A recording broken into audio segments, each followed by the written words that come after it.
Okay students, let's go for the next question. Sir next question हमारा profitability analysis के ऊपर में है। Skill based assessment question number 6 है ऑन प्रॉफिटेबिलिटी एनालिसिस, और ये है हमारा डिसीजन मेकिंग चैप्टर से। इसका कुछ हिस्सा हमारे प्राइसिंग डिसीजन से भी लिया हुआ है। कौन से पार्ट में कैसे हमें इसको पढ़ना है सर, आइए एक एक करके पूरा देखते हैं।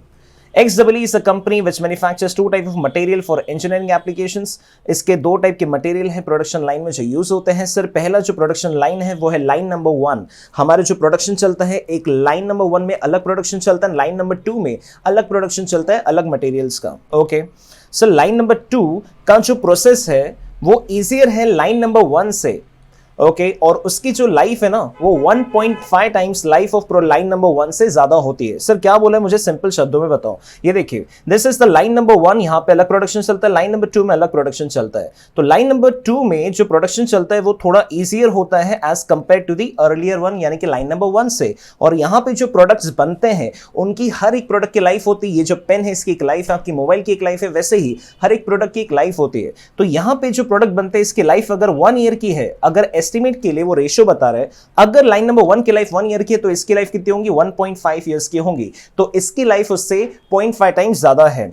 नेक्स्ट पॉइंट क्या लिखा है, ये जो बिकते हैं These are sold in kgs। Sir line number 1 और लाइन नंबर 2 के जो प्रोडक्ट्स है, जो आइटम्स है वो बिकते हैं हमारे केजीज में, किलोग्राम्स में। और हमारी लाइन नंबर 1 में कैपेसिटी है प्रोड्यूस करने की 6,50,000 kg और लाइन नंबर 2 में है 2,40,000 kg per annum. So what is the meaning of capacity? Capacity का मतलब होता है आपकी औकात। आप ज्यादा से ज्यादा कितने बना सकते हैं, आपकी पूरी कैपेसिटी कितनी है, इससे ज्यादा बना नहीं सकते। तो सर मैं आपसे पूछता हूं कि अगर 6.5 लाख केजी की मेरी कैपेसिटी है तो क्या मैं पूरा इसे यूटिलाइज कर सकता हूं? जी हां, यूटिलाइज कर सकते हो, but depending upon your capability आप कितना उसे यूटिलाइज करते हैं आपके ऊपर डिपेंड है। आप अगर बहुत ढीले हैं, आप काम में बहुत सुस्त हैं, आप काम अच्छे से नहीं करते हैं, तो 6,50,000 जो आप बना सकते थे उसमें से आप 1 लाख भी नहीं बनाएंगे। अगर बहुत अच्छा काम करने वाला रहा तो पूरे 6,50,000 वो यूटिलाइज कर देगा, मार्केट में प्रोड्यूस करके सेल भी कर देगा। लेकिन अगर डिमांड नहीं है, आपको प्रोड्यूस करना ही नहीं है या फिर बिकने ही नहीं वाले, तो आप क्या बोलोगे कि मैं इसे बना के क्यों रखूं? तो डिपेंडिंग अपॉन योर डिमांड आप इसे प्रोड्यूस करेंगे।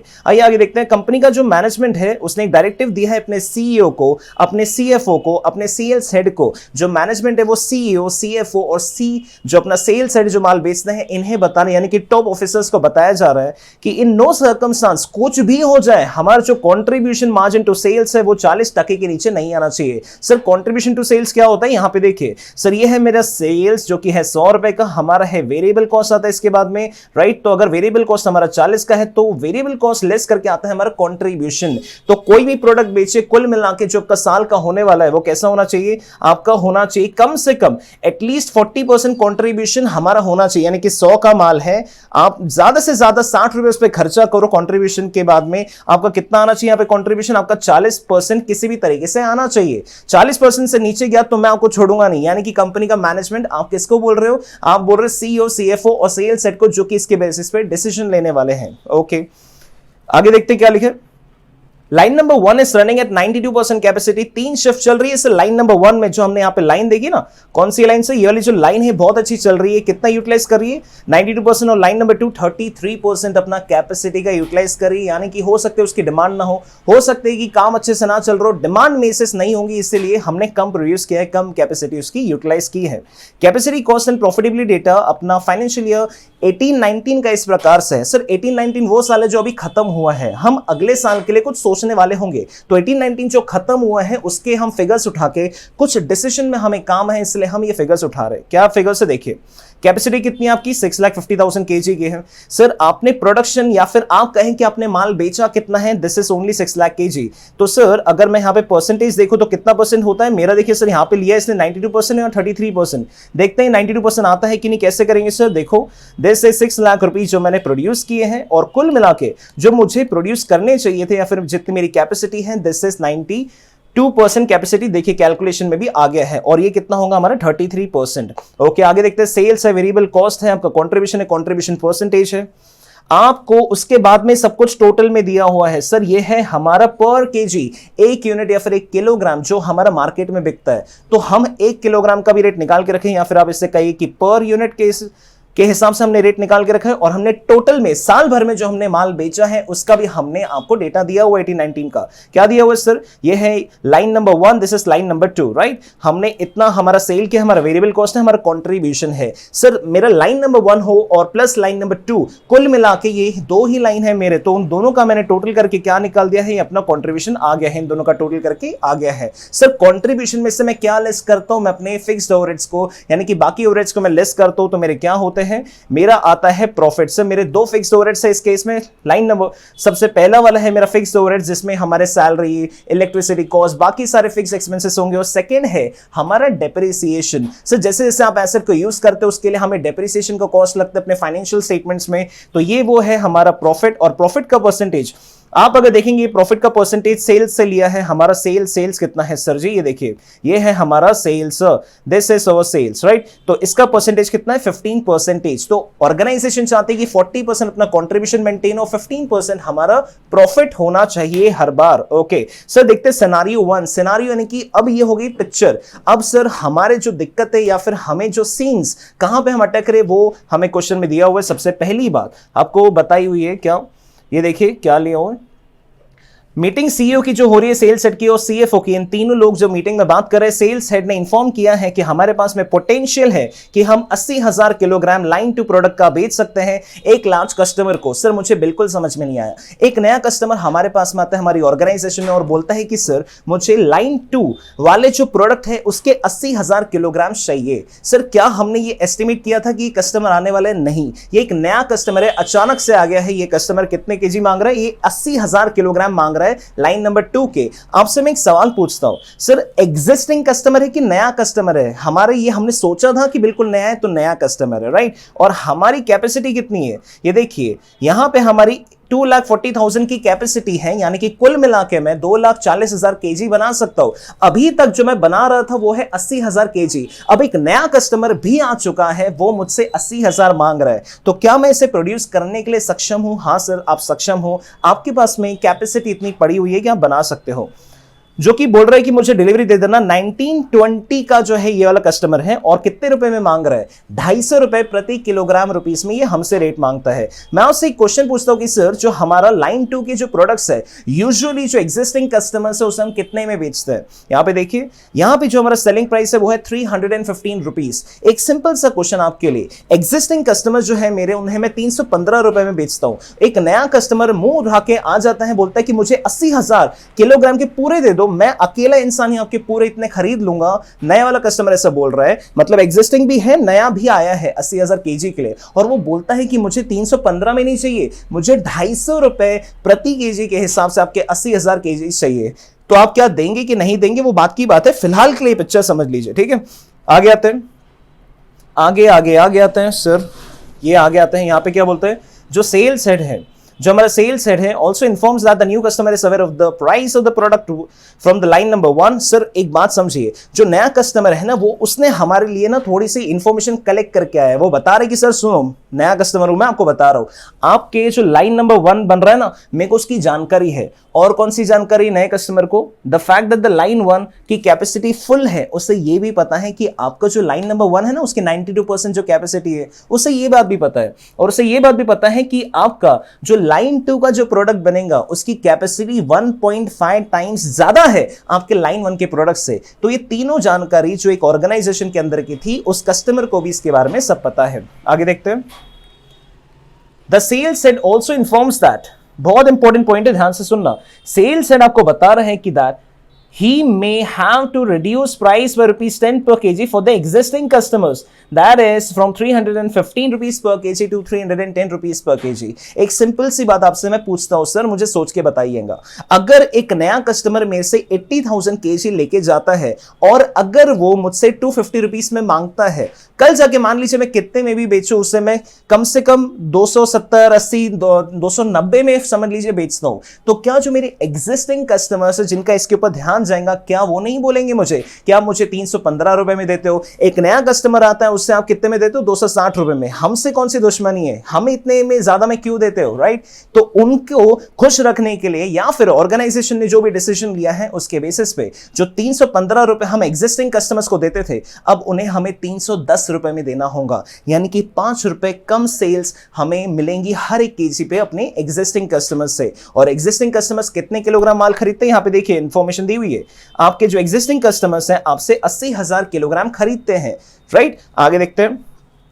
अब सर यहां पे क्या लिखा हुआ है, 4th point, to the question from the CEO, एक सीईओ एक प्रश्न पूछ रहा है, उससे क्वेश्चन पूछ रहा है, that would involve additional overheads. The CEO, देखो देखो ध्यान से सुनो क्या बोल रहा है, सीईओ बोल रहा है कि देखो आपने क्या किया है, एक 80,000 का एक नया कस्टमर है 80,000 केजी का, तो उसके लिए नए यूनिट्स बनाने के लिए आपके पास में जो कैपेसिटी अभी चल रही है उसमें तो आप क्या कर रहे हो, अपने एग्जिस्टिंग कस्टमर्स को निपटा रहे हो। नया कस्टमर जो आएगा उसके लिए आपको नई शिफ्ट चलानी पड़ेगी, उसके लिए आपको क्या लगेगा, इलेक्ट्रिसिटी का खर्चा, आपको बाकी फिक्स्ड ओवरहेड्स लगेंगे, राइट, इनकी शेयरिंग लगेंगी, तो फिक्स्ड ओवरहेड्स का कॉस्ट आपका बढ़ जाएगा। उसके अलावा आपका कौन सा कॉस्ट बढ़ जाएगा, एडिशनल ओवरहेड्स कौन से बढ़ेंगे, आपका डेप्रिसिएशन बढ़ जाएगा, क्योंकि जितनी शिफ्ट, अगर समझ लीजिए 4 शिफ्ट चल रही है और हमारा डेप्रिसिएशन जो फॉर्मूला से कैलकुलेट होता है, अगर हमारा शिफ्ट वाइज चलता है तो हमारा 5 शिफ्ट चलेंगी 4 के बदले में, तो एक शिफ्ट का एडिशनल कॉस्ट हमारा बढ़ जाएगा फिक्स्ड कॉस्ट यानी कि डेप्रिसिएशन का। ओके, तो बोलता है कि जो हमें एडिशनल कॉस्ट आने वाला है शिफ्ट की वजह से, लाइन नंबर 2 का, जो कि हमसे वो प्रोडक्ट डिमांड कर रहे हैं, द इंक्रीमेंटल ओवरहेड, जो आपको एडिशनल कॉस्ट आने वाले है। Guys what is the meaning of incremental? Incremental means additional, जो अभी तक नहीं लग रहे थे, इस ऑर्डर की वजह से, इस स्पेसिफिक ऑर्डर की वजह से आपको एडिशनल कॉस्ट आने वाली 6.20 हर एक शिफ्ट की, जिसमें कि शिफ्ट सुपरवाइजर का कॉस्ट होगा, जो कि उस सुपरवाइजर जो क्या करेंगे, निगरानी रखेगा इन यूनिट्स के ऊपर में, और डेप्रिसिएशन का कॉस्ट लगेगा जो कि 16 लाख रुपीस पर शिफ्ट का आपको आने वाला है। अगर आप एक शिफ्ट बढ़ाते हो अपनी तो 16 लाख रुपए का आपको खर्चा आ जाएगा। The CEO poses the following questions to both the CFO and the sales head। ये 3 इंसान आपस में बात करें तो अब जो CEO है सेल्स हेड को और CFO को ये सारे क्वेश्चन पूछता है। कौन से देखो, given that the order is one time, ये जो ऑर्डर है आपका वन टाइम का है, क्योंकि फिक्स्ड ओवरहेड्स, ये देखिए जो 80,000 नए यूनिट्स खरीदने के लिए जो कस्टमर आया है वो रोज रोज नहीं आने वाला है, वो सिर्फ वन टाइम आया है, हो सकता है अपनी जिंदगी में शक्ल भी ना दिखाए। तो वो ये बात क्या बोल रहा है कि फिक्स्ड ओवरहेड जो आपने कमिट किए हैं 19-20 में, यानी कि जो हमारे एडिशनल फिक्स्ड ओवरहेड्स लग रहे हैं, कौन से, हमारे लेबर का कॉस्ट जो हमें यहाँ पे कमिट हो रहा है, देख रहे हो 6.20 लाख का, ये वाला कॉस्ट हमारा एडिशनल बढ़ जा रहा है। उसके अलावा हमारा कौन सा बढ़ रहा है, एंड ये वाला एक कॉस्ट हो गया, दूसरा कॉस्ट हमारा कौन सा हो रहा है, reduction in the price to existing customers. Reduction in price to existing customers, जो एग्जिस्टिंग कस्टमर्स को मैं 315 रुपए में देता था, उनके लिए मैंने काम कर दिया 310 रुपए में, तो हर एक यूनिट पे, हर एक केजी पे जो मेरा 5 रुपए का नया नुकसान हो रहा है तो उसकी भरपाई कौन करेगा, ये पूछ रहा है। वो क्या बोल रहा है, which can not be increased in subsequent years. हम अपने एग्जिस्टिंग कस्टमर्स के लिए जो कीमतें गिरा रहे हैं वो अगले साल, ऐसा थोड़ी कि वापस से 315 बढ़ा दो, ऐसा थोड़ी होता है, एक बार कीमतें गिरने के बाद वापस नहीं बढ़ती है। तो बोल रहा है कि ये दो भरपाई, ये खर्चों की 2 भरपाई कौन करेगा। सेकंड कॉस्ट में आते हैं, क्या बोलता है, the CEO is also concern about reduction in the percentage contribution from the stipulated 40%।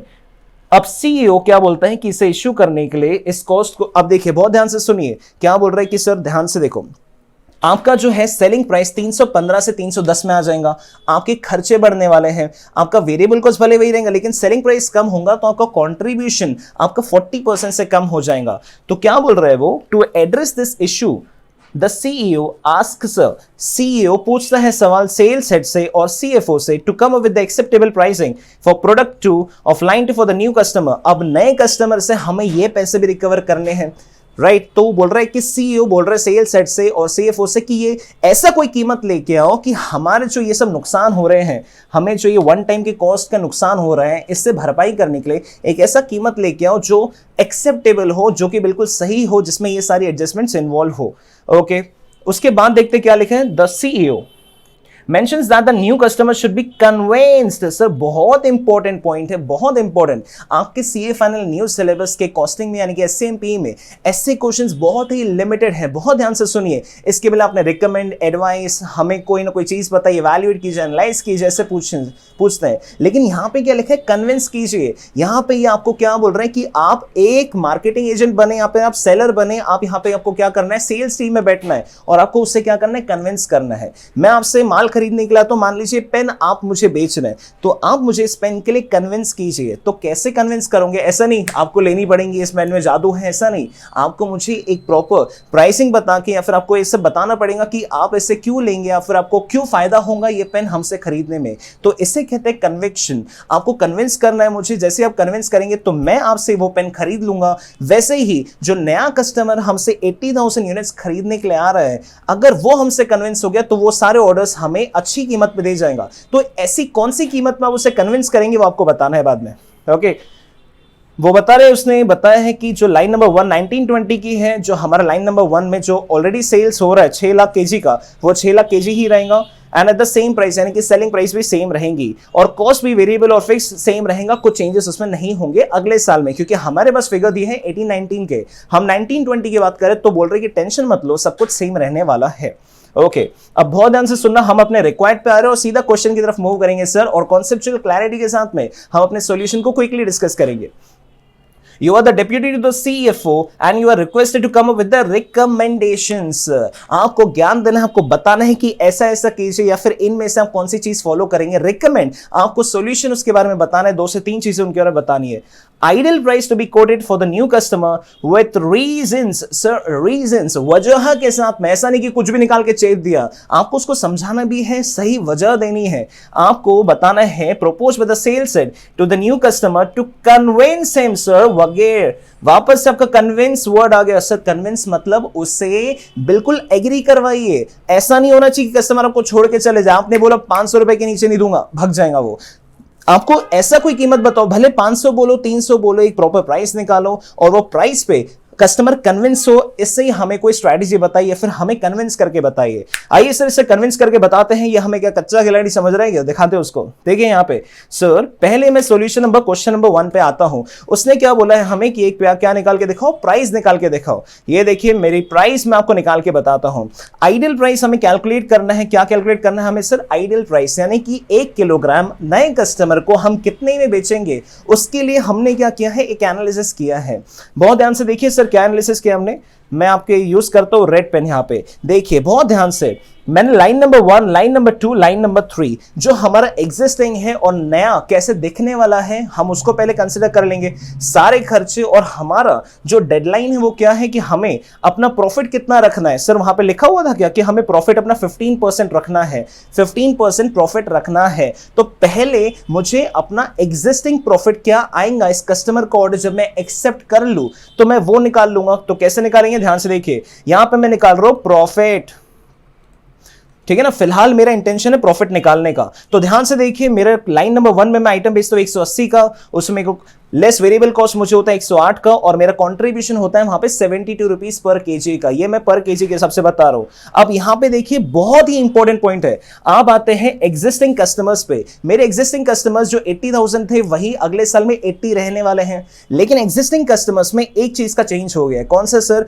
अगर मैं ये नया ऑर्डर लेता हूं तो नए ऑर्डर को लेने की वजह से, जैसा हमने डिस्कस किया था कि हमें अपनी एग्जिस्टिंग कस्टमर्स की सेलिंग प्राइस को 5 रुपए से कम करना होगा। तो ये मैंने कर दिया 5 रुपए से कम। तो सेलिंग प्राइस पहले 315 की थी, अब हो गई है कितनी, 5 कम होने के बाद 310 रुपए की। हमारा वेरिएबल कॉस्ट जैसा क्वेश्चन में दिया हुआ है वैसा का वैसा, ये देख लीजिए कितना है वेरिएबल कॉस्ट। आपको मैं क्वेश्चन से डेटा दिखाता हूं, कुछ हमने एडिशनल मेहनत नहीं की है। देखिए ये 315 का 310 हो गया, वेरिएबल कॉस्ट का वेरिएबल कॉस्ट ही है 189। ये माइनस करने के बाद आता है हमारा 121। और यहां पे देखिए बहुत ध्यान से, सर मुझे क्या निकालना है, सेलिंग प्राइस निकालना है अपने नए कस्टमर्स का, यानी कि न्यू कस्टमर्स का। तो सेलिंग प्राइस मैंने को पता नहीं है इसलिए मैंने फिलहाल एक्स ले लिया है और वेरिएबल कॉस्ट सेम रहने वाला है। लाइन नंबर 2 का हर एक नए यूनिट पे उतना ही पैसा लगने वाला है, राइट। 189 का तो 189 और हमारा कंट्रीब्यूशन कितना हो जाएगा, sales minus variable cost x minus 189, right. Okay sir, ये हो गया हमारा पर यूनिट या फिर आपका ये पर केजी। अब हम देखते हैं टोटल में इसका क्या आंसर होने वाला है। ओके सर, टोटल में देखेंगे, टोटल में क्यों देखेंगे, क्योंकि हमें इसमें से फिक्स कॉस्ट लेस करना है तो ही तो जाके प्रॉफिट आएगा, इसलिए हमें टोटल में इसे देखना जरूरी है।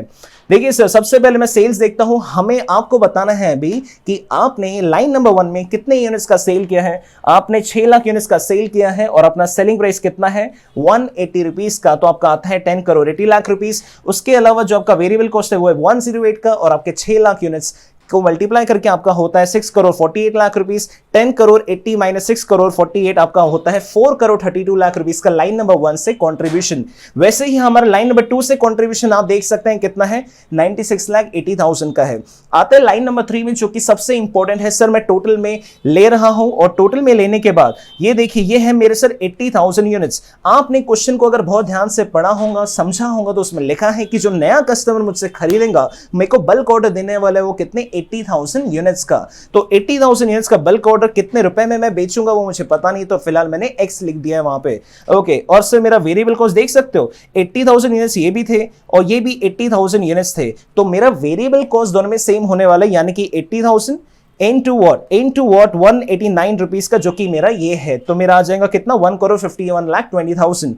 सेल्स माइनस वेरिएबल कॉस्ट आता है कंट्रीब्यूशन, तो 80,000 मेरा सेल्स 80,000 एक्स और कंट्रीब्यूशन है, सॉरी वेरिएबल कॉस्ट है मेरा 1 करोड़ 51 लाख 21,000। तो तीनों के मेरे पास कंट्रीब्यूशन आ गया, लाइन 1, लाइन 2 एग्जिस्टिंग, लाइन 3 के मेरे न्यू के कंट्रीब्यूशन आ चुका है। तीनों को मैंने ऐड कर दिया तो मेरा टोटल कंट्रीब्यूशन आ जाएगा, देखिए यहाँ पे। तो ये टोटल कंट्रीब्यूशन कितना हो गया मेरा 80,000 एक्स प्लस 3 करोड़ 66 लाख 80,000 का। अब सर आता है फिक्स कॉस्ट पे, और हमारा फिक्स कॉस्ट कितना है, ये है सर हमारा 240 लाख का पुराना, हमारा है 93 लाख का पुराना। देखिए क्वेश्चन में क्या दिया हुआ है, 240 का पुराना, 93 का पुराना, और नए यूनिट्स को सेल करने की वजह से जो का फिक्स कॉस्ट इंक्रीज हुआ है, जो क्वेश्चन में दिया है वो क्या है सर। ये देखिए 16 लाख का मेरा डेप्रिसिएशन नए शिफ्ट का ऐड हो गया है, 16 लाख का खर्चा मेरा बढ़ गया डेप्रिसिएशन का, और 6.20 लाख का फिक्स कॉस्ट मेरा सुपरवाइजर कॉस्ट और बाकी सब खर्चों की वजह से बढ़ गया है। तो टोटल फिक्स कॉस्ट मेरा हो जाता है 3 करोड़ 55 लाख 20,000 रुपए का। और यहां से टोटल कंट्रीब्यूशन में इससे फिक्स कॉस्ट आप लेस करेंगे तो आपका आता है प्रॉफिट। तो प्रॉफिट कितना है 22 लाख 40,000 प्लस 80,000 एक्स। अब बहुत ध्यान से मेरी बात सुनना सर, आपको रिलेशनशिप क्या दिया हुआ है क्वेश्चन में, देखिए क्वेश्चन में आइए। ओके, ये देखिए ideal price to be quoted for the new customer, ठीक है ना, हमें नए कस्टमर को क्या करना है, प्राइस कोट करना है। अब ये देखिए, अब सबसे इंपॉर्टेंट लाइन जो अगर आपने इसको नोटिस किया है, तो ये नोटिस अगर आपने कर लिया, उसके बाद में मैं आपको एक सेंटेंस बोलूंगा जो इस क्वेश्चन नंबर 1 की जान है। ध्यान से सुनिए, ही इंडिकेट्स, आपको ये सीईओ बता रहा है दैट द प्राइस, यानी कि सेलिंग प्राइस की बात कर रहा है, selling price should be such that, selling price इतना होना चाहिए that the percentage of profit to sales achieved in 18-19 is maintained, जो अपने 18-19 में प्रॉफिट परसेंटेज अचीव किया था वो मेंटेन होना चाहिए। ऐसा कोई सेलिंग प्राइस ढूंढ के निकालिए, ठीक है ना। यहां पे देखिए क्या बोल रहा हूं मैं। ओके सर, ये देखिए मेरा ही 18-19 के ये पूरा डेटा है मेरा। 18-19 में मेरा प्रॉफिट था 199.80 और मेरा सेल्स था कितना 132 तो अगर इसका रेशियो देखेंगे तो 15% आता है। तो बोल रहे कि नया जो प्रॉफिट होना चाहिए वो सेम रेशियोज पे होना चाहिए। क्या बोल रहा है वो, नया जो प्रॉफिट है वो कितना होना चाहिए, सेम रेशियोज में होना चाहिए। तो अब मेरे पास में एक प्रॉफिट का जो रिलेशनशिप दिया हुआ है उसने क्या दिया है 15% ऑफ सेल्स। ये बात मानते हैं आप कि जो असल में हमारा प्रॉफिट होगा वो 15% ऑफ सेल्स से होना चाहिए, उससे कम नहीं होना चाहिए। तो मैंने लिख दिया 15% ऑफ सेल्स, ये हो गया मेरा एक relationship. Profit is equal to profit कर रहा हूं मैं और कुछ भी नहीं कर रहा हूं, सिंपल मैथमेटिक्स। मेरा प्रॉफिट कितना है यहां पे तो मेरा एक्स के टर्म्स में दिया है, ये है मेरा जो एक्चुअल मैंने कैलकुलेट किया है, लेकिन मुझे सिर्फ एक्स नहीं पता है। और यहां पे ये पहला मेरा सॉल्यूशन निकलते जा रहा है लेफ्ट साइड से, और राइट साइड से मैं क्वेश्चन में देख रहा हूं कि प्रॉफिट से रिलेटेड कोई रिलेशनशिप दिया है कि, तो प्रॉफिट से रिलेटेड एक रिलेशनशिप क्वेश्चन में दिया है कि प्रॉफिट कितना होना चाहिए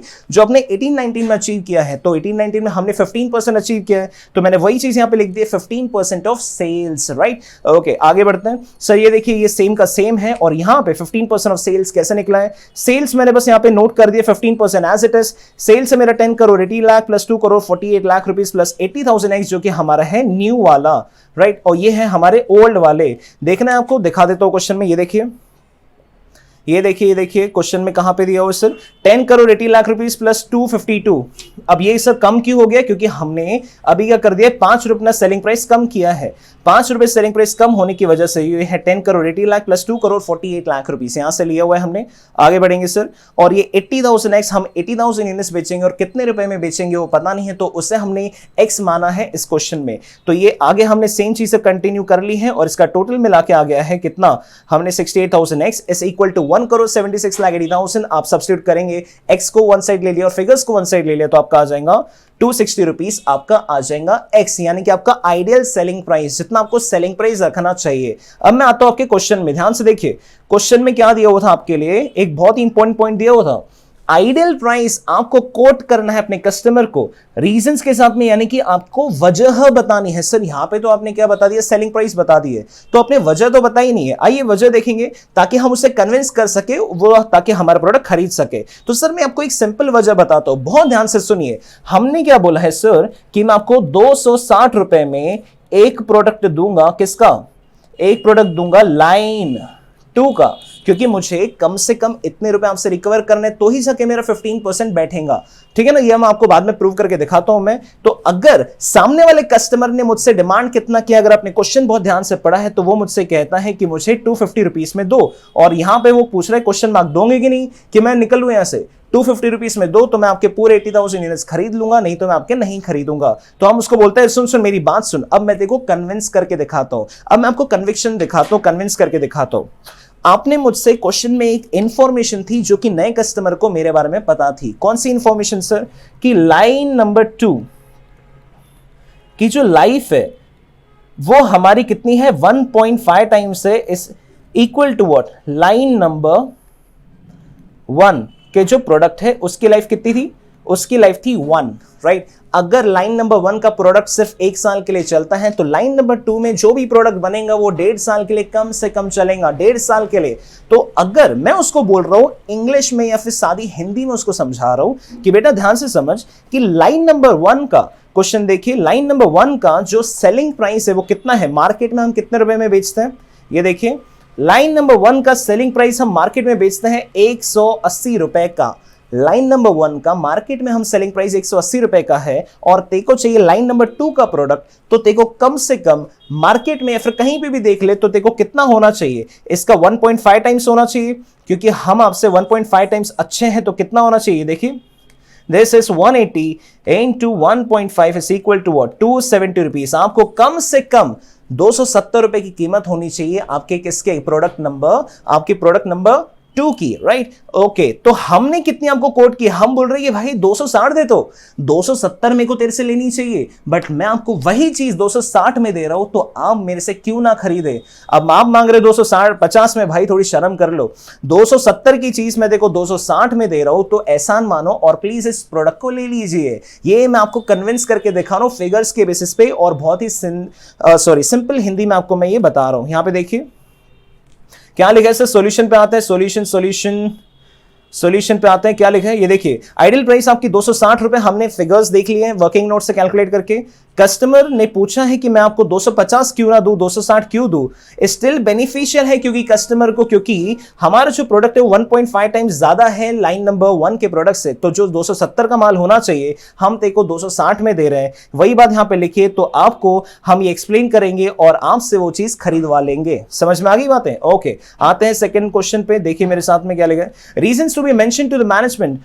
हमें मैनेजमेंट को वजह समझानी है। अब क्या हो गया है, हमने तो ऊपर ऊपर से कैलकुलेट करके दिखा दिया, देखिए हमें रीजन बताने मैनेजमेंट को एज टू व्हाई, किस चीज की सर वजह बतानी है हमें, as to whether the price to be quoted is acceptable despite the fact that the lower contribution percentage is given by the management. Sir, management ने क्या बोला था कि आपको क्या देना है, आपको 40% contribution करना है। हमें मैनेजमेंट को यह समझाना है कि देखो कंट्रीब्यूशन 40% हो या ना हो, हमने 15% तो कमाया ही है, या फिर आप कहिए कि हमने एब्सोल्यूट टर्म्स में उतना ही पैसा कमाया है। तो मैनेजमेंट को आप कैसे समझाओगे, आइए मैं समझा के देता हूं आपको, बहुत ध्यान से देखिए यहां पे।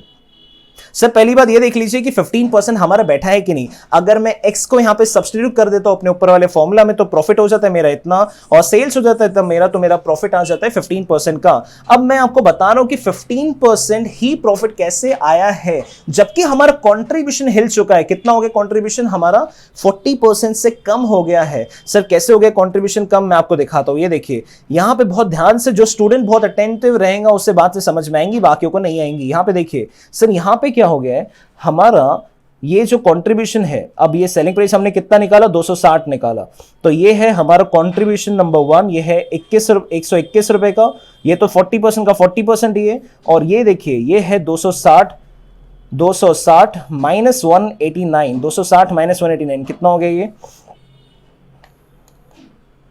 -189, दिस कम्स टू व्हाट 71। ये हो गया हमारा 121 प्लस 71, कितना हो गया ये जल्दी बताइए। दिस इज व्हाट 90, 120, 190, 192, 192 हो गया है। और हमारा सेल्स कितना है, दिस इज 310 प्लस 310 प्लस 200 260, तो ये कितना हो गया 300, 400, 500, 570। तो 570 का सेल है और कंट्रीब्यूशन है हमारा 192 का, तो परसेंटेज कितना निकलता है देखिए।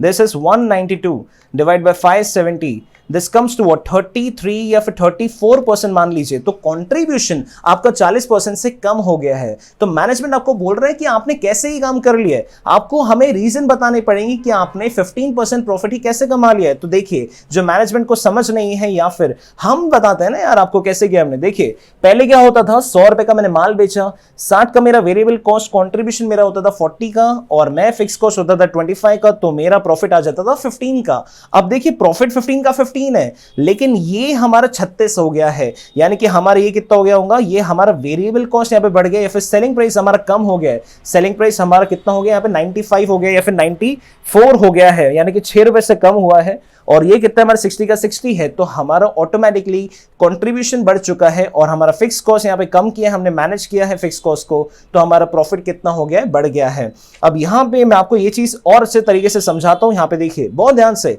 हमारा सर प्रॉफिट क्या होता है, हमारा इनकम माइनस एक्सपेंसेस, जो भी हमारी कमाई हुई है उसमें से खर्चे हटा दो तो आपका आता है प्रॉफिट। ओके, अब ध्यान से देखिए यहाँ पे हमारा कंट्रीब्यूशन बढ़ा है लाइन नंबर 1 का, लाइन नंबर 2 का, जो हमारे नए प्रोडक्ट्स के ऊपर में वो कितना है 56,80,000। दिखा दो सर यहाँ पे देखिए, ये देखिए ये हमारा न्यू है, इसके पहले ये कभी हुआ नहीं करता था, हमने ये नया चालू किया है। इसमें हमारा कंट्रीब्यूशन कितने से बड़ा है, ये हमारा बड़ा है। यहाँ पे देखिए ये कितना आएगा, हमारा आया है 71, तो 71 इंटू 80,000 हमारा बढ़ जाएगा कंट्रीब्यूशन, जो पहले कभी हुआ नहीं करता था 71। This is 71 into 80,000, this comes to what 56,80,000। तो 56,80,000 हमारे नए प्रोडक्ट का कंट्रीब्यूशन बढ़ चुका है 56,80,000 का, और हमारा जो कंट्रीब्यूशन कम हुआ है नए प्रोडक्ट्स के लिए, जो कि आप ध्यान से देखिए अपने जो एग्जिस्टिंग कस्टमर्स थे उनके लिए हमें कीमतें गिरानी पड़ी, अपनी सेलिंग प्राइस, जो मैं चीजें 100 में बेचता था मुझे 95 रुपीस में बेचनी है, तो 5 रुपए मेरा वहां पे नुकसान हुआ है, तो ये 80,000 यूनिट्स पे हुआ है, तो मेरा 4 लाख रुपए का कंट्रीब्यूशन लॉस हुआ है। और यहां पे मेरा फिक्स्ड कॉस्ट इस चीज की वजह से कितने से बढ़ गए हैं, 22 लाख रुपए से, 16 लाख का डेप्रिसिएशन और 6,20,000 का आपका बाकी ओवरहेड्स। तो कुल मिलाकर आपका प्रॉफिट इंक्रीज हुआ है 30,60,000 रुपीज से। अगर यहां पे देखिए कंट्रीब्यूशन 56 से बढ़ा है, ये 4 से कम हुआ, ये 22 से कम हुआ है, तो नेट में देखेंगे तो हमारा प्रॉफिट तो बड़ा ही है। कितने से बढ़ा है, 30,60,000 से नई कमाई हुई है, नया कंट्रीब्यूशन हुआ है, सब कुछ एडजस्ट करके।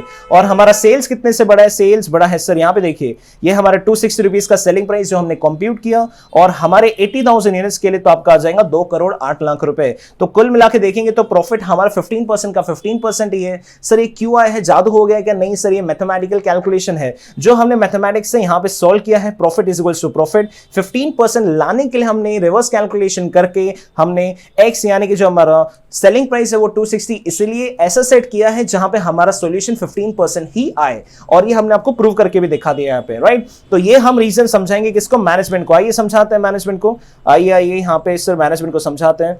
अब देखिए कंट्रीब्यूशन जो लाइन नंबर 2 का है वो ड्रॉप हो गया 34% से, ये मैंने आपको प्रूव करके दिखाया है। लेकिन जो ओवरऑल प्रॉफिटेबिलिटी वो 15% पे ही है, जो हमारा अभी 14.75 आया था percentage. The reason for the 15% 15% में रहने की जो वजह है, भले ही आपका कंट्रीब्यूशन 34% पे आ गया है, तो कैसे हुआ है वो, अब ये मेन रीजन है क्योंकि जो हमारे ओवरहेड्स है वो हमारे कितने बड़े हैं, हमारे ओवरहेड जितने बड़े हैं उसके कंपैरिजन में जो हमारा कंट्रीब्यूशन बड़ा है वो ज्यादा है, तो इस कारण से हमारा जो प्रॉफिट है वो 15% पे ही है। वापस से समझेंगे, 56,80,000 हमारा नया कंट्रीब्यूशन है, आप देखेंगे तो 22,40,000 रुपीस का हमारा फिक्स कॉस्ट बड़ा है, यानी कि एवरेज में देखेंगे, मेंटेन करके देखेंगे 56 लाख का कंट्रीब्यूशन कहीं कमाई हुई है, खर्चे बड़े हैं मेरे कितने 22,20,000 से जो डिफरेंस है मेरी उतनी एडिशनल कमाई है जिसने मेरा प्रॉफिट मेंटेन करवाया है, भले ही मेरा कंट्रीब्यूशन कम हो गया हो, राइट। ये हम मैनेजमेंट को समझाएंगे और अपना आंसर कंक्लूड करेंगे। आइए नेक्स्ट क्वेश्चन की तरफ बढ़ते हैं। नेक्स्ट क्वेश्चन आपको क्या बोलता है, रिकमेंड कीजिए। सर क्या लिखा है, रिकमेंड करो एक ऐसी स्ट्रैटेजी, अपने मैनेजर से बात करके कंसल्टेशन लेके to make up for the fixed overheads and the loss of profit due to the reduction in the price for the existing customers of product 2 for the subsequent years। Sir साधारण भाषा में question का interpretation समझिए। Question क्या बोलता है कि ये जो कस्टमर आए हैं 19-20 में, 19-20 में एक बार नया कस्टमर आया है, 80,000 यूनिट्स लेके चला गया और उसने हमें भले कमाई भी दे दी, ये साल अपने अच्छे से 15% प्रॉफिट में मेंटेन करवा दिया, अगले साल से क्या होगा? इस कस्टमर की वजह से हमारा जो फिक्स कॉस्ट है वो हमेशा कितने से बढ़ गया है? हमारा कितने से बढ़ गया? 6,20,000 के हमारा लेबर कॉस्ट बढ़ गया, डेप्रिसिएशन बढ़ गया 16 लाख से। हमारी कमाई हर एक प्रोडक्ट पे जो एग्जिस्टिंग कस्टमर्स को मैं देता था वो कुल मिला के 4 लाख रुपयों से मेरी कम हो गई। 3 झटके देके ये नया कस्टमर चला गया, हमने उस साल को तो एडजस्ट कर दिया, लेकिन क्या आपके दिमाग में सेल्स वाले से बोल रहा हूं, अबे साले तेरे पास में कोई अभी स्ट्रैटेजी है क्या? क्या आपके पास में कोई स्ट्रैटेजी है कि अगले साल से मेरा सारा प्रॉफिट, मतलब सब कुछ मैं रिकवर कर लूं जो मेरे खर्चे लग रहे हैं? क्योंकि एक बार ऐसा नहीं बोल सकते ना कि नया वो सर कस्टमर चला गया, वो साल खत्म हो गया, तो जो अगला साल आएगा उसमें क्या करो, जो लड़के को हमने अपॉइंट किया था, यानी कि जिसको हमने ओवरहेड्स के बेसिस पे सैलरी दे रहे थे, उस लड़के को निकाल दो। ऐसा नहीं होता है, उससे हमें ऑर्गेनाइजेशन में, मैनेजमेंट में यूज करना होगा, उस पैसे को हमें कहीं ना कहीं से रिकवर करना होगा। तो क्या स्ट्रैटेजी देते हैं, ध्यान से देखिए यहाँ पे क्या स्ट्रेटजी दे रहा हूं मैं आपको। यहाँ पे आइए मेरे साथ में, हम आपको स्ट्रैटेजी बता रहा हूं। Recommendation on the sales strategy, sales के ऊपर में आप क्या ज्ञान देंगे, क्या रिकमेंडेशन देंगे? बहुत सिंपल है। देखो ये जो ऑर्डर आया था ये वन टाइम ऑर्डर था, तो हमने इससे क्या करना चाहिए, हम कंपनी नुकसान में जाएंगी, 6.20 लाख से उदास होंगी, सैड होंगी 6.20 लाख से। प्रीडोमिनेंटली ये जो है मैन पावर का कॉस्ट है, जैसे मैंने आपको बताया निगरानी रखने के लिए ये खर्चा जो एम्प्लॉइज को हमने रखा है उनका खर्चा है, और लॉस ऑफ कंट्रीब्यूशन हमारा 4 लाख रुपए का होने वाला है हर साल। अब क्योंकि लाइन नंबर प्रोडक्ट की 2 के बेसिस पे है ना, क्योंकि हमने 5 रुपए उनका सेलिंग प्राइस कम किया एग्जिस्टिंग वालों का। अब सब्सिक्वेंट ईयर्स में भी ये झटके होने वाले हैं अपने को। अब also once price reduce can not be increase, जैसे मैंने आपको बताया कि 315 रुपए से आपने 310 में लाया, आप बोल रहे हो कि सर 4 लाख रिकवर कराने का मैं आपको सोल्यूशन देता हूं। आप बोलेंगे कि काम करो ना, सेलिंग प्राइस वापस 315 ले लो, तो 4 लाख का जो आपको नुकसान हो रहा है कॉन्ट्रीब्यूशन में वो नहीं होगा। तो आप ऐसा नहीं कर सकते, बिजनेस के हिसाब से सोचिए, हर बार प्राइस अपने हिसाब से फ्लक्चुएट नहीं कर सकते, राइट? मार्केट के हिसाब से चलना होगा, आपने कीमतें गिराई है तो सारों को अब दिमाग में वही कीमत है, उसमें ही आपसे सब खरीदेंगे। ओके, तो अब करना क्या चाहिए? अब हमें चाहिए इसका सॉल्यूशन, और सॉल्यूशन आपके सामने आ रहा है। To make up with this sales वाले को कम से कम 15,000 केजी बेचनी चाहिए प्रोडक्ट 1 की। सर मुझे बिल्कुल बात समझ में नहीं आई, बहुत ध्यान से सुनिए। ये देखिए, ये है मेरा प्रोडक्ट, या फिर आपका ये लाइन नंबर 2 में जो प्रोडक्ट्स बनते थे। नया कस्टमर जो आया था वो इसी के लिए आया था, और हमें 6.22 लाख का फटका देके चला गया, 4 लाख का फटका, और डेप्रिसिएशन का 16 लाख का फटका देके चले गया। ये सब हमारे गर्दन में एक मुसीबत बन चुकी है, ये सब खर्चे। तो सेल्स सेट क्या बोलता है, बहुत ध्यान से सुनिए। अगली बार आपको जो 80,000 नया प्रोडक्शन किया था आपने, वो तो नहीं करना पड़ेगा। यानी कि आपको मैं कह सकता हूं कि एक शिफ्ट अभी नहीं चलानी पड़ेगी जो सिर्फ आपने उस कस्टमर के लिए चलवाई थी, 80,000 नए कस्टमर के लिए। और हमारा जो डेप्रिसिएशन का खर्चा अप्रोशन होता है वो सिर्फ और सिर्फ हमारे किसके बेसिस पे होता है, शिफ्ट के बेसिस पे, या फिर जितने यूनिट्स प्रोड्यूस हुए। तो अगर यूनिट्स अगले साल बने ही नहीं है तो डेप्रिसिएशन का खर्चा तो नहीं आएगा। चलो ये बात मान ली। अब इन दोनों खर्चों को कैसे कम करें वो बताइए। तो लाइन नंबर 1 के जो प्रोडक्शन है, लाइन नंबर 1 का जो प्रोडक्शन है उसे इंक्रीज कर दो। अरे समझे नहीं बात को, ध्यान से देखिए। ये हमारा खर्चा हमारे पास में आ चुका है, लागू हो चुका है। अब ये खर्चे को हमें रिकवर करवाना है। सिंपल सी बात है, ये पैसे को जब तक हम कमाएंगे नहीं, कमाई नहीं होंगी हमारी, तो हम रिकवर कैसे करेंगे? ऐसा नहीं कि भगवान ऊपर से वर्षा करेगा पैसों की और हमारा काम हो जाएगा। ये पैसे रिकवर करने के लिए आपको अपना प्रोडक्शन बनाना पड़ेगा। अब प्रोडक्शन किसका बढ़ाए? लाइन नंबर 2 का बढ़ाएंगे तो वापस से ये खर्चा लागू हो जाएगा। तो हम क्या दिमाग लगा रहे हैं कि लाइन नंबर 1 में जो कैपेसिटी पड़ी हुई है, और आपने नोटिस किया होगा कि लाइन नंबर 1 92% कैपेसिटी में है, जबकि लाइन नंबर 2 जो है सिर्फ 33% कैपेसिटी में है। उसकी वजह क्या हो सकती है? आप ध्यान से अगर क्वेश्चन को देखेंगे यहां पे, तो लाइन नंबर 1 जो है वो ज्यादा प्रॉफिटेबल है। लाइन नंबर 1 जो है क्या है, वो ज्यादा प्रॉफिटेबल है और ये अच्छा रनिंग प्रोडक्ट होगा। और लाइन नंबर 1 कंपैरेटिवली सस्ता है लाइन नंबर 2 से। तो हम लाइन नंबर 1 का मार्केट काफी स्ट्रांग है, तो लाइन नंबर 1 का प्रोडक्शन और सेल उसका इंक्रीज करेंगे। आप देख सकते हैं कि हमारे पास में यहाँ पे अपॉर्चुनिटी है कितने से बढ़ाने की। यहाँ पे देखिए, हमारे पास में सिर्फ और सिर्फ 6 लाख अभी तक हम बेच रहे हैं, और 6.5 लाख हम बेचने की औकात रखते हैं। तो आप 50,000 यूनिट्स अपने बढ़ा सकते हो। अगर आपको बढ़ाना है तो मैं क्या बोल रहा हूं, आपको ये पैसे जो रिकवर करना है यानी कि 10,22,000 रुपीस आपको जो रिकवर करने हैं, आप अपना क्या करो, आप अपना सेल्स बढ़ाइए। किसका? सेल्स ऑफ लाइन 1 प्रोडक्ट का। अब सेल्स ऑफ लाइन नंबर 1 का प्रोडक्ट बढ़ाने के लिए अब आपको क्या करना है, देखिए आप क्या कर रहे हो, कंट्रीब्यूशन आप पर केजी से आपको कमाना है। अब आपको पता है कि मैं हर एक यूनिट पे 72 रुपीस कमाता हूं, ये मैं लाइन नंबर 1 की बात कर रहा हूं, और मुझे कितने केजी, कितने यूनिट्स मुझे माल बेचना है ताकि मैं कितने रिकवर कर सकूं, 10,22,000 रिकवर कर सकूं। तो देखते हैं यहां पे, देखिए मुझे 10,22,000 रुपीस रिकवर करने हैं और हर एक केजी को बेच के मेरे 72 रुपीस रिकवर होते हैं। तो कुल मिला के मुझे 14,194.44 यूनिट्स बेचने हैं। या फिर आप ICAI की लैंग्वेज को या फिर ICAI के आंसर को देखोगे तो उन्होंने 15,000 रुपीस इसको अप्रोक्सीमेट किया हुआ है। अप्रोप्रिएट करते हैं ना कि 14,900 यानी कि 15,000, तो ऐसे इनने 14,194 को उन्होंने 15 किया है। तो ये बात आपको ध्यान रखनी है, ICAI यहां पे आपको घुमा सकता है, राइट। देखिए यहां पे मैं आपको आंसर रीड करवा देता हूं, आइए फटाफट यहां पे आंसर देख लेते हैं हम लोग। This is the solution for answer number 3। देखिए दिस कैन बी डिवाइडेड, 10,22,000 को हमने डिवाइड किया है हमारे किससे, 72 रुपीज से। तो 14,167 आपका आया है, इसे हमने राउंड ऑफ किया है 15,000 में, और हमारे पास में जो 50,000 की कैपेसिटी अवेलेबल है जो कि हमारे थर्ड हमारे शिफ्ट की है। डेप्रिसिएशन कॉस्ट सेकेंड शिफ्ट का जो लग रहा था वो अभी से नहीं लगेगा क्योंकि हम वापस से सिंगल ऑपरेशन में आ गए हैं। एक शिफ्ट बढ़ेंगी ही नहीं हमारी, तो उस शिफ्ट के ऊपर में जो डेप्रिसिएशन अपोर्शन होता था वो अभी से नहीं होने वाला है। तो 16 लाख बच गए और हमारे जो 10,22,000 थे वो हमने लाइन नंबर 1 के प्रोडक्ट बढ़ा के हमने रिकवर कर लिए हैं। आइए से नेक्स्ट क्वेश्चन की तरफ बढ़ते हैं। नेक्स्ट क्वेश्चन आपको बोलता है कि क्या आपको एक ऐसी कीमत पे आना है, arrive at a price to the new customer at or below which it does not make financial sense to quote the order from the new customer with explanation। Sir क्या आपने ये अपने करिकुलम में पढ़ा है? सर मुझे तो बातें ध्यान आ रही है थोड़ी थोड़ी। क्या ये हमें रेलेवेंट कॉस्ट की बात कर रहे हैं? क्या ये हमारा जो कॉन्सेप्ट था minimum price to be quoted उसकी बात कर रहे हैं? जी हाँ sir, minimum price to be quoted का मतलब क्या होता है आपको शॉर्ट में मैं वापस से समझा देता हूँ कॉन्सेप्ट। यहाँ पे देखिए मेरे साथ में, ये देखिए बहुत ही इंपॉर्टेंट कॉन्सेप्ट है। आपको मैं क्या बोल रहा हूँ सर, हमने क्या किया, 18-19 का बजट बनाया, 19-20 के लिए हम सोच रहे हैं, या फिर समझ लीजिए कि हमारा काम चालू हो गया। एक नया कस्टमर आपके पास में आ गया, हमने ना बजट में उसके बारे में सोचा था, ना कभी सोचा था कि ये जिंदगी में हमारे पास में आएगा।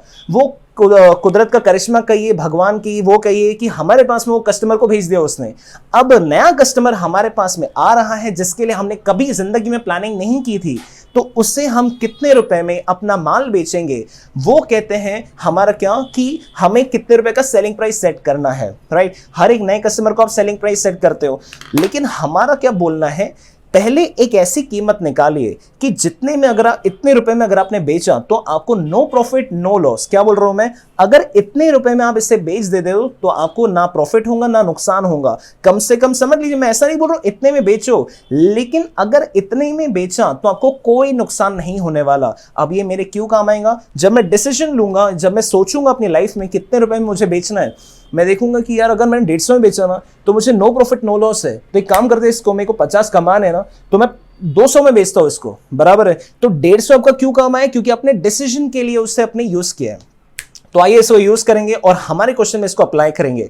तो इससे क्वेश्चन को पढ़ने की स्किल होनी चाहिए आपके पास में, तब जाके आप समझ पाएंगे कि क्वेश्चन कौन से कॉन्सेप्ट का है, क्वेश्चन क्या डिमांड कर रहा है, किसी लैंग्वेज से क्वेश्चन की आपको फाइनेंशियली कोई नुकसान ना हो, तो ऐसा कोई सेलिंग प्राइस ढूंढ के बताइए। यानी कि घूम फिर के वो minimum price to be quoted या फिर रेलेवेंट कॉस्ट की बात कर रहा है। तो cost to be incurred plus minus opportunity cost, ये होता है हमारा रेलेवेंट कॉस्ट। वापस से सुनिए सर, कोई भी नया कस्टमर जब आ रहा है, उस नए ऑर्डर के लिए, उस नए कस्टमर के लिए मुझे कितने अपने जेब से पैसे इनकर करने पड़े, वो तो पैसे मैं उससे लूंगा ही। खर्चे की बात कर रहा हूं, एटलीस्ट वो खर्चा लूंगा। अगर मान लीजिए ये वाला खर्चा एक साइड कर दो, ये तो मेरे को लेना ही उससे, उसके अलावा कौन सा खर्चा आपको होता है जब कोई नया कस्टमर आता है। सर मेरे नए कस्टमर के आने की वजह से जो मैं एग्जिस्टिंग काम कर रहा था उसमें मेरे 10,000 रुपए का नुकसान हो रहा है। 10,000 रुपए का नुकसान मुझे सिर्फ और सिर्फ इसलिए हुआ क्योंकि वो नया कस्टमर मेरे पास से माल लेके गया है। तो मैं अपने पास से कौन से दो कॉस्ट रिकवर करूंगा। पहला मैं कॉस्ट रिकवर करूंगा जो मुझे जेब से, अपने जेब से निकाल के कॉस्ट देनी पड़ी। तो वो कॉस्ट मैं उससे रिकवर करूंगा, यानी कि variable cost plus fix cost भी हो सकता है जो मुझे एडिशनल लगा है। ऐसा नहीं कि मेरे पास पढ़ के रखा था और मैंने उससे यूज कर लिया, ऐसा नहीं, जिसकी कोई अपॉर्चुनिटी नहीं थी, सिर्फ मेरे को जेब से जो खर्चा लगा वो रिकवर करूंगा। सेकंड की इसकी वजह से अगर मेरे एग्जिस्टिंग काम में मुझे कोई रुकावट या फिर कोई नुकसान हुआ है या फिर मुझे किसी का काम छोड़ के इसका काम लेना पड़ा, तो मैं उससे वाले पैसे भी रिकवर करूंगा, क्योंकि तेरे वजह से, सिर्फ और सिर्फ तेरे ऑर्डर की वजह से वो मैंने पैसे खोए हैं। तो दो चीजें आती है, हमारे कंट्रीब्यूशन लॉस प्लस हमारा मिनिमम कॉस्ट, हमारा कौन सा है, cost to be incurred plus minus opportunity cost. अगर हमें कॉस्ट लग रहा है तो हम अपॉर्चुनिटी कॉस्ट रिकवर करेंगे, अगर हमारी कंट्रीब्यूशन सेविंग हो जाती है तो हम उससे वो काम लेस करके हम उससे ऑर्डर उतना अमाउंट का कोट कर देंगे। आइए सर हमारे इसमें देखते हैं क्या होता है। देखिए अब minimum price to be quoted हमें उससे बताना है, तो हर एक प्रोडक्ट पे मुझे जो खर्चा लगता है वो है मेरा वेरिएबल कॉस्ट, जो मैं रिकवर करूंगा ही करूंगा, तो वो है 189 रुपीज का। उसके अलावा ध्यान से सोचिए, इस ऑर्डर की वजह से मुझे नया एडिशनल खर्चा क्या लगा है जो मुझे इससे रिकवर करना है। देखिए वेरिएबल कॉस्ट तो खर्चा लगा है, प्लस मुझे फिक्स्ड कॉस्ट जो खर्चे लगे वो कौन से हैं, या फिर जो मुझे कंट्रीब्यूशन लॉस्ट हुआ है वो कौन सा है। तो ये देखिए ये मेरे को फिक्स कॉस्ट एडिशनल लगा है। अगर ये प्रोडक्ट नहीं आता या फिर ये गुड्स मैं नहीं बेचता तो क्या मुझे 16 लाख का खर्चा होता, खुद से पूछिए, क्या मुझे 16 लाख का खर्चा होता? नहीं होता सर।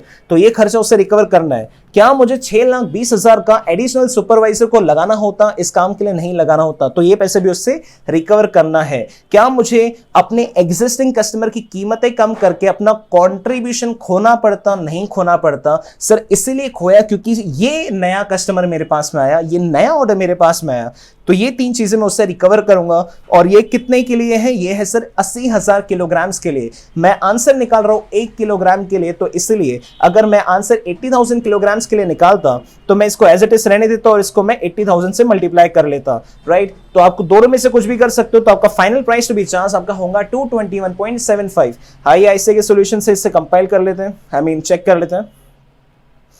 देखिए इंक्रीमेंटल कॉस्ट, वेरिएबल कॉस्ट की जो आपको इनकर करनी है, यानी कि आपका कौन सा हो गया, plus loss of margin on existing customers plus incremental overheads और डेप्रिसिएशन, कुल मिला के आपके 26,20,000 के होते हैं। उसने क्या कर दिया है, सबको टोटल मार लिया है। 16 लाख प्लस 6,20,000 प्लस 4 लाख, आपके 189 इंटू 80,000, तो आपका 26,20,000 होता है। और आपको रिकवर करने उससे 221.75। अगर 80,000 से इसको आप डिवाइड करोगे तो आपका आ जाएगा। ये देख रहे हो, बताया उसने वही चीज को। अब यहां पे आते हैं नेक्स्ट क्वेश्चन के ऊपर में। से नेक्स्ट क्वेश्चन आपका फाइनल क्वेश्चन जो है वो बहुत ही सिंपल और आखिरी पॉइंट वो आपको क्या बोल रहा है वो ध्यान से सुनिए। हम बोल रहे हैं कि अगर ये सीन है, एक पिक्चर चल रही थी अभी तक की, अगर पिक्चर चेंज होती है, सीन नंबर 2 में चलते हैं। बोलते हैं कि डिफरेंट सिनेरियो 1920 का अज्यूम करो, बिल्कुल सेम है जो 1819 की तरह से। रॉ मटेरियल की कीमतें 12 रुपए से बढ़ चुकी है। जो हमारा वेरिएबल कॉस्ट में कंपोनेंट है, वेरिएबल कॉस्ट में जो हमारा रॉ मटेरियल आता है, रॉ मटेरियल, लेबर और जो हमारे डायरेक्ट ओवरहेड्स आते हैं, उसमें 12 रुपए हमारे बढ़ चुके हैं। रॉ मटेरियल के जो कच्चा माल हम लेते हैं वो 12 रुपए से बढ़ चुका है, मैन्युफैक्चर से और लाइन नंबर 2 से भी। तो हमारी कीमतें 12 रुपए से बढ़ चुकी है और हमारा जो कंट्रीब्यूशन है, वो परसेंटेज कुछ गिर चुका है, ठीक है ना।